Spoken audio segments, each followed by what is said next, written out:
दोस्तों नमस्कार। कल स्केलिंग के मुद्दे पे क्या हुआ, आज न्यूज़पेपर में पढ़ ही लिया होगा आपने, तो कुछ नया है नहीं उसमें। तो कल जो आयोग से जो खबर आई आपको जो मिली है वो निराशाजनक है आप लोगों के लिए।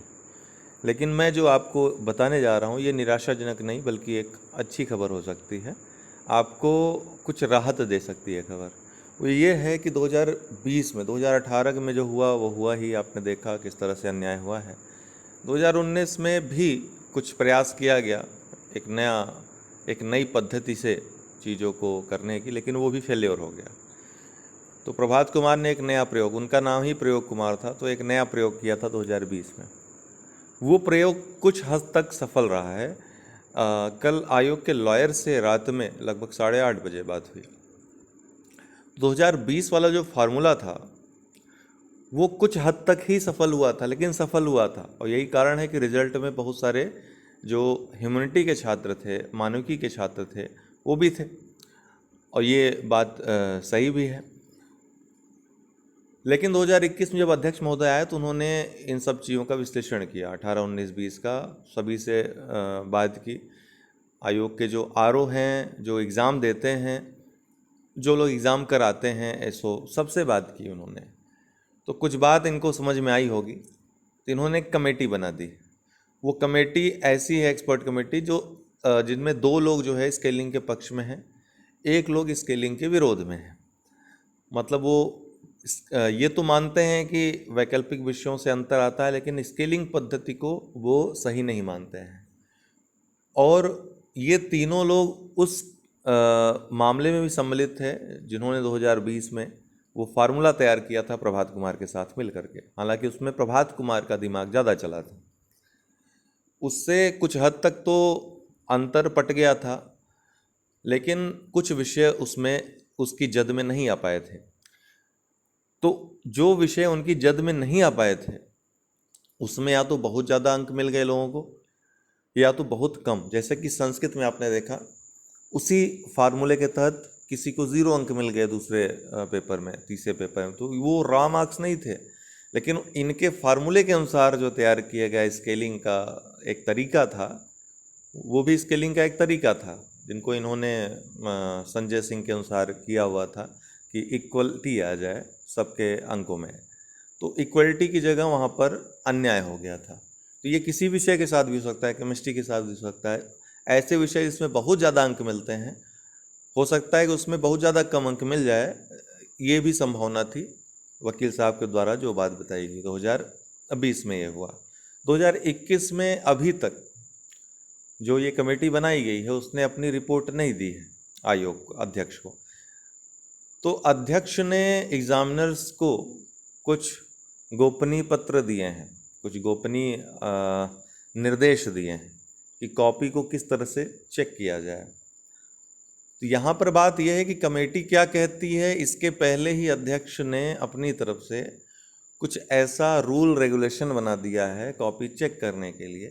जो बात मुझे वकील ने बताई वही मैं स्पष्टता बता रहा हूँ। और सिर्फ वकील साहब नहीं, बाकी आप लोग को भी ये खबर मिल गई होगी, मुझको पता है कि 8-10 दिन पहले से ही ये चल रहा है। और इसीलिए चूंकि मैं बहुत ज़्यादा क्लियर नहीं बता पाऊँगा, इसलिए नहीं बता पाऊँगा क्योंकि वो गोपनीय जो इंस्ट्रक्शंस हैं वो क्या हैं मुझको नहीं पता है। लेकिन उनका ये कहना है कि अब आप कोई भी विषय रखो, आँख मूंद करके कोई भी विषय रख लो, आपको न तो बहुत ज़्यादा लाभ होगा तो न बहुत ज़्यादा नुकसान होगा। ये एग्जामिनर के ऊपर है आपको कितना नंबर दे देता है, लेकिन वो मैक्सिमम नहीं हो पाएगा जैसा होता था, जैसा कि देखा जाता था 300, 350, एकदम मनमानी नंबर। वो अब नहीं हो सकता है जो नए दिशा निर्देश हैं उसके अनुसार। हालांकि ये बात देखने वाली होगी कि क्या ऐसा 2021 में होता है। लेकिन 2021 के लिए जो मेंस का जो आपका एग्ज़ाम हुआ है, इसमें कई बातें नई की गई हैं एग्जामिनर के स्तर पर, अर्थात कॉपी चेक करने के स्तर पर। और दूसरा भी कमेटी जो बनाई गई है, जब आपका ये रिजल्ट तैयार होगा, कच्ची मार्कशीट तैयार होगी, तब देखा जाएगा कि बहुत ज़्यादा अंतर तो नहीं आ रहा है विषयों में। तो अगर फिर भी जो अध्यक्ष ने लागू किया है, जो मेथड बताया है, अगर उसके बावजूद भी बहुत ज़्यादा फर्क आता है, तब कमेटी की रिपोर्ट को देखा जाएगा, उसको लागू किया जाएगा। अभी की जो स्थिति है वो यही है, यही कारण है उनका कहने का, यही मतलब था। इसीलिए अध्यक्ष आप लोगों से नहीं मिल रहा है, क्योंकि वो कहेंगे क्या आपसे। तो इसीलिए आयोग कुछ स्पष्ट जवाब नहीं दे रहा, यही कह रहा है स्केलिंग होगी होगी।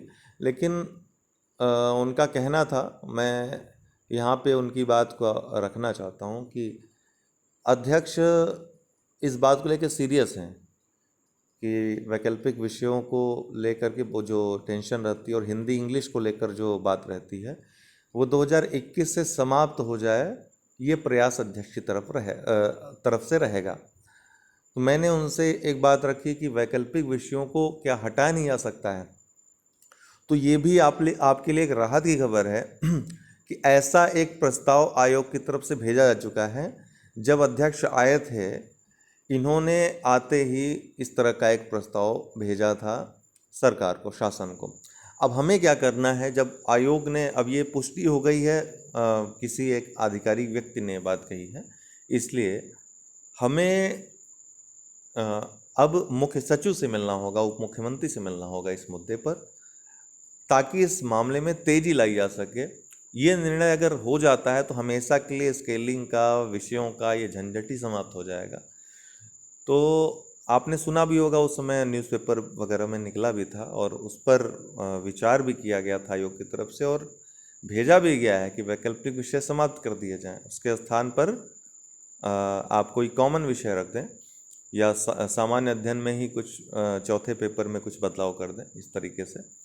तो वो उस पर अभी वर्क नहीं हुआ है, बाद में चुनाव वगैरह आ गया। तो अभी हमें क्या करना है कि अब मिलना है वहाँ पे और मिल करके ये सारी बातें बता करके एक बड़े लेवल पे बड़े बदलाव की तरफ हम लोगों को बढ़ना होगा। जब हम अब प्रयास करेंगे तो कुछ बड़े के लिए किया जाए, वैकल्पिक विषय को हमेशा के लिए समाप्त कर दिया जाए, इस बहस को ही समाप्त कर दिया। भले ही आप लोगों का सिलेक्शन हो जाए, जो हमारे साथ के लोग हैं जो कल थे, हम में से बहुत सारे लोग सिलेक्ट हो जाएंगे, लेकिन इस प्रक्रिया को अब जब ये हाथ में ले लिया है तो इस काम को रोकेंगे नहीं।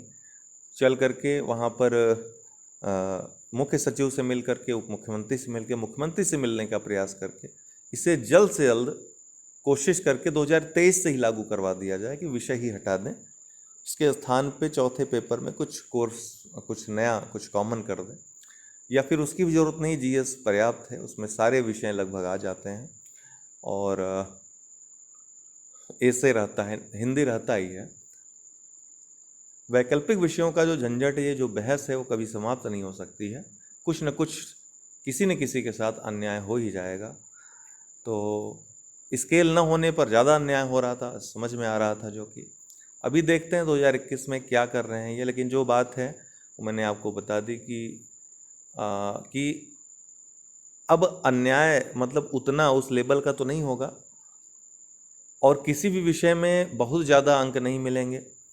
जिस लालच में आप विषय छोड़ करके दूसरा विषय लेने जा रहे हो, ऐसा कुछ अब नहीं होगा।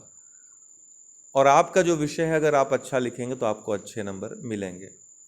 तो ऑन एवरेज सभी विषयों का अब समान स्तर होगा, जो अभी जो नई व्यवस्था लागू करने की बात की जा रही है उसमें। बाकी कितनी सफल रहेगी वो तो भविष्य के गर्भ में है। तो आपका इस जो सूचना है, इससे निश्चित रूप से स्पष्ट कुछ निर्णय आप ले सकेंगे, ऐसा मेरा मानना है। क्योंकि काफ़ी दुविधा की स्थिति थी, वैकल्पिक विषय कौन सा लें, चेंज कर दें। कुछ ऐसे भी लोग थे जो कभी जो विषय नहीं पढ़े हैं, न पढ़ सकते हैं आज की डेट में, कि 3 महीने में, 4 महीने में, 5 महीने में आप गणित नहीं ले सकते हैं, मैकेनिकल इंजीनियरिंग नहीं ले सकते नहीं पढ़े हैं तो, केमिस्ट्री नहीं ले सकते नहीं पढ़े हैं तो, काफ़ी वास्ट सिलेबस होता है उसका। तो उस चीज़ से आप बच जाएंगे इस वीडियो को देखने के बाद, ठीक है ना। तो अभी आप अपनी रुचि के अनुसार विषय लीजिए। हम नकारात्मक बातों को बताते हैं तो कुछ सकारात्मक बातें अगर सुनने को मिलती तो वही बताते हैं। हमारा काम आपको भड़काना नहीं है, आपको सत्य बताना है, आपके हित के लिए आपको बात बतानी है। तो इसलिए इसमें कुछ ऐसी बात नहीं है कि कल को हम क्या कह रहे थे आज हम क्या कह रहे हैं, जैसा जो दिखाई पड़ रहा है, जो सुनाई पड़ रहा है, वही मैं आपको बता रहा हूँ। और उसका प्रमाण है 2020 का परिणाम, जिसमें काफ़ी कुछ देखा गया था बदलाव, लेकिन कुछ विषयों के साथ अन्याय हो गया था, जिसमें 0 मिल गए, 10 मिल गए, 4 अंक मिल गए, तो अन्याय भी हो गया था। तो निश्चित रूप से उस व्यवस्था पर बदलाव होना ही था। अभी 2021 में कमेटी क्या कहती है और आयोग जो अध्यक्ष महोदय ने जो लागू किए हैं इंस्ट्रक्शंस, उस पर कितना काम हो पाया है, कितना नियंत्रण हो पाया है, वो सब देखने वाली बात हो। और ये सब बहुत गोपनीय बातें हैं, उसको किया भी नहीं जा सकता, जानकारी हो जाए तो भी इस प्लेटफॉर्म पे। ठीक है दोस्तों, तो आप लोगों को क्या समझ में आ रहा है? आप लोगों के कुछ सुझाव और हों, अगर परीक्षा पद्धति में बदलाव के, तो उसको भी हम लोग कंसीडर करेंगे जब अपनी बात रखेंगे लखनऊ में। तो बहुत बहुत धन्यवाद।